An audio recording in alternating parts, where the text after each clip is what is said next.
I wanted to do a little bit of homage to my friend and colleague, John Wirth, PhD of Woodworker Supply of New Mexico. John, as I said yesterday, I just found out he died. I did find his obituary, and it turned out he died March 9th, it seems. I'd been calling him monthly for the last year or two. We were supposed to do a speech together at Namoa in the fall of, I don't know, 2017 or 18, and John couldn't make it. He'd been out of the hospital for a while, but just decided he couldn't travel. So I kept calling. When he accepted my invitation, he said he had just gotten out of the hospital that day. So I caught him on a good day, and apparently there were not as many good days because I never heard back from him except to say that he couldn't make it. But I wanted to talk about, John flew me out once.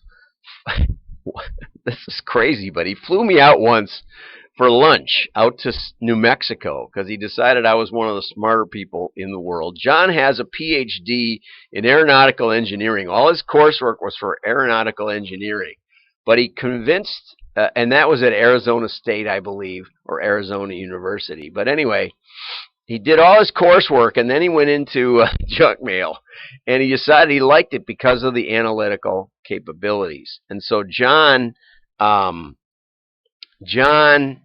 convinced the University of New Mexico, which is where he founded his company, to let him do a dissertation on mail delivery and how to analyze the drop curves and discern the true curve that was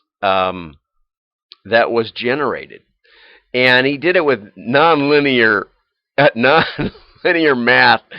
And I said, John, and we've done that with one of the things he flew me out to talk about was how the hockey stick curve. There's a few good lists. There's a few early orders. Time and performance tend to work similarly, which is an interesting paradox, I would say. And so if you rank the lists, the performance, and it doesn't just lists, it's the performance on any metric almost, professional golf winnings, stuff like that. It's just amazing that this, Pareto principle always exists. You rank your customers, rank almost anything. And there'll be a few good ones, and then they'll drop off, and then they'll go flat after that. This is time, though. This is not that curve, but I'm just going to use it to talk about. So John said you can't, and he said what everybody wants to do is they want to cut off the tail and say we're only going to mail the best lists. And guess what happens? What happens is you cut your circulation to nothing, and the same curve appears in the next mailing, which is something for the coronavirus people to think about. We think that by closing down everything, somehow we'll change the fundamentals of that 80-20. 80% of people, no problem. They get it. They may not even know they get it. They may think they have a cold, right? But 20% get it seriously.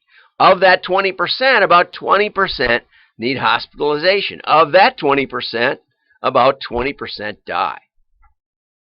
It's really amazing. Nature has its way, right? So let's take the low-risk people, since you can't, and this is what I said to John. I said, John, okay, that's great. You got nonlinear math, and you can't change the Pareto principle. It relates to the size of stars, for heaven's sakes, that big stars tend to accumulate more mass and get bigger faster than small stars. They don't catch up. When I was in junior high, I was playing basketball, and I was pretty good, but I didn't make the starting team. I was maybe the sixth man on the team, or seventh maybe. But by the time I got into the game, I got in with all the other scrubs in garbage time, so I couldn't even really demonstrate that I was very much better than they were, because they didn't know what plays to run. They really weren't paying any attention whatsoever. And so I learned that you don't work your way from the seventh man up to to a starter because they get more game experience. So I took up skiing, and I got pretty good at that. Got my name in Ski Magazine. Anyway, so there's always this principle. So what do? Well, we take the ones that are least likely to be impacted by it, to develop the herd immunity, to get out there and run the ice cream trucks. And maybe we let 16-year-olds do it. Maybe we let 16-year-olds. When I tried to hire the son of one of my employees to do programming and web development work, we found out that the state of Wisconsin prohibits that because it wasn't restaurant work or picking crops. That 16-year-olds could do that, but they couldn't work in an air-conditioned office with free snacks in their own little cubicle. That was hazardous duty or something for 16-year-olds. So we ended up making him an employee of his dad and giving his dad a little raise, which was, I guess, legal. Anyway, so I said to John, so John said, you can't make this, you can't change this. That's the truth. And I said, John, instead of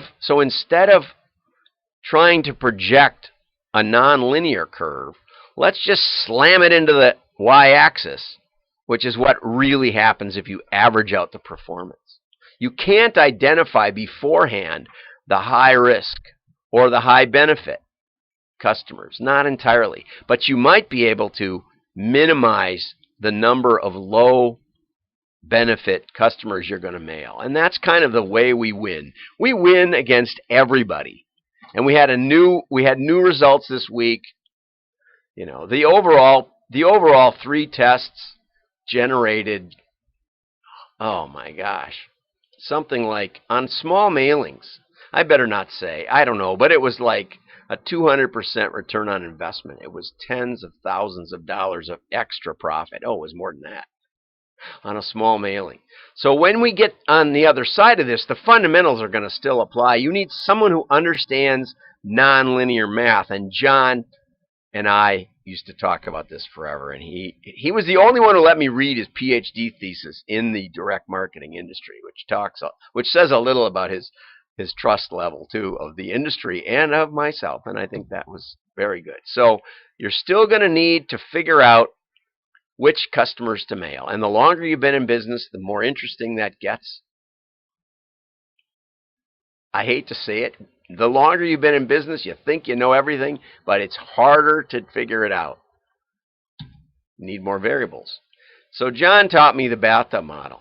He said, rather than try to flag every customer, like the lifetime value people want to do, they want to keep track of when a customer comes in, which isn't that hard, because we can tell if they're new to file. That's pretty easy. The hard part, and the more you open the spigot, the more you'll grow. But the problem is, once they get into the active buyer group, we can tell they haven't bought in a while, but we can't tell how they feel about you. We can't tell if they're dormant, really dormant, or only look dormant. As I said about Land's End, this is a Land's End shirt, Land's End fleece. I skipped out on Land's End for 10 years because I was in another business and we had access to the same kind of clothing, but it wasn't as good. It wasn't the value that Land's End has. So I came back. They didn't dump me from their database. My password still worked. Good for them. And I've been buying since the 70s. Maybe I'm their most loyal customer. But most RFM analyses don't figure that out. Can't figure it out. So we know people are going out the bottom, but it's hard to tell who is really out and who's just scum around the drain, but really still in the bathtub. John taught me this stuff. So I wanted to give an homage to John. I got more stuff. I got more to talk about, but we got to turn this off at some point. So I want to say goodbye to John, a great man. I tried to talk him into selling cheap tools, having a division that was. I told him about the circle saw that I bought. And he said, that won't last 24 hours of operation. It'll be dead. And I just built a swing set with it. And I thought to myself, well, how much did I use it? A big swing set, built from scratch, from real lumber. And I thought, how much did I really, zing off, zing off? How many seconds did I use that thing? I thought, my goodness, I probably didn't use it 5 minutes, maybe 10. Okay, so I've got 23 hours and 50 minutes left to go on the life of it, and I haven't used it another 10 minutes since I did it.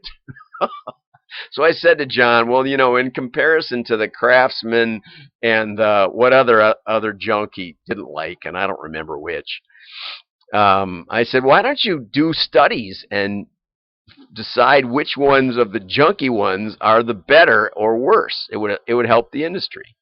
But he didn't. He said, I don't want to sell that junk. He wanted to sell it to serious people who were actually going to use the tools. I said, that's a huge mistake. We did work for Chicago Cutlery, and I told Chicago Cutlery, for every one chef who really wants a good knife, and the irony is, I've talked to a lot of chefs, and I've talked to a lot of butchers and other people who use knives daily. And what conclusion I've come to is, it's better to have a cheap knife that you don't care about grinding the steel off to keep it really sharp than it is to have a Henkel that you're afraid to sharpen because you're going to wear it out. And you don't wear them out. So now I sharpen them mercilessly, and I don't care if they're going to be a little sliver of a blade by the time my kids inherit them. And I can't see that there's any removed metal anyway. But anyway, so I said, for every one chef, there's 10 people that would like to look like a chef. And I said, so that's your big market. And that really was. I first was hired by Ernie Shell to go down and meet John, and he had grown so much, and it was like, well, we can grow a lot more. And I thought, no, you can't. How many serious woodworkers are there in the world? And sure enough, he grew tenfold at least after I thought there wasn't much growth left. We were doing a valuation of his company, I think. And, he just smoked me. Which, again, is why you need an old guy who's been through it, who can tell you there's 20 times bigger market than you've got. And you know what? The worst case scenarios I'm seeing are 20% reduction. I had this home inspector friend, and he said he was ready to shut his business down because in the winter nobody's buying and selling houses in Milwaukee. And I said, well, let me ask you a couple of questions. I said, in the grand scheme of things, how much business do you have in the city of Milwaukee compared to all the business available? And we made a little dot. I said, and let's say this is all of the boom times in the spring or whatever it is. And now we cut off 30% of it. I erased it with my marker board. I said, so are you saying that inside of that 30% less market, there isn't enough business for you to go after to replace the 30% you lost? And he said, what? I said, because people are still going to want to eat out. People are still going to need to segment their customers.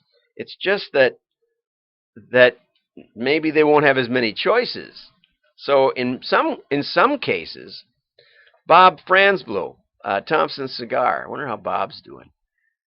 I met him at a conference, and his daughter had been in one of my classes, and I said, "Hey, Bob, great to see you." But this was after the cigar boom had passed, when you could buy cigars in any gas station in Wisconsin, anyway. And I said, how's business now that they're legislating cigar stores out of existence? And he said, best year ever. Which shows you if you're the last man standing, you get all the business, right? And that's what Ritson's article's about. He said, the early bird doesn't get the worm. The one who stays up all night and figures out where the worms are coming from and puts the electrode in the ground gets all the worms. That's what we're talking about here in coronavirus. If you can figure out how to mail profitably right now, you can crush your competition. Don't hoard your money. Go out and get customers. This may go on a couple more months. You think, oh, I can't wait. I got to pull back. Okay. That is the way to go out of business. There's more business out there than you can imagine right now. Everybody wants to buy. My clients that are mailing are going berserk. Anyway, you owe it to your customers. Maybe we don't mail so deep. Maybe we mail more creatively. Get a guy who's been through a few pandemics. Can help you out. Anyway, John Wirth taught me a lot about life.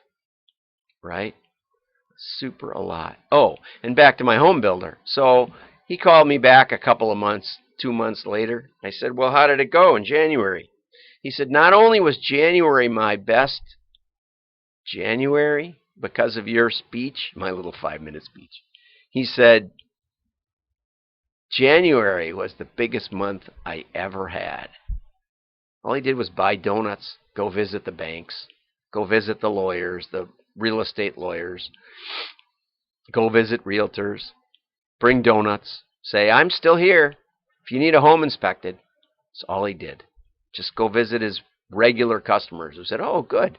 Not everybody's around right now. He said, I know, but I still am. Have some donuts. That's all he did. Best month ever. There's business out there. People want to buy. We can help you. Thanks for the heart. I saw one go by. I'm John Miglosh. Like and share. Your friends will think you're smart. Have a great day. Bye-bye.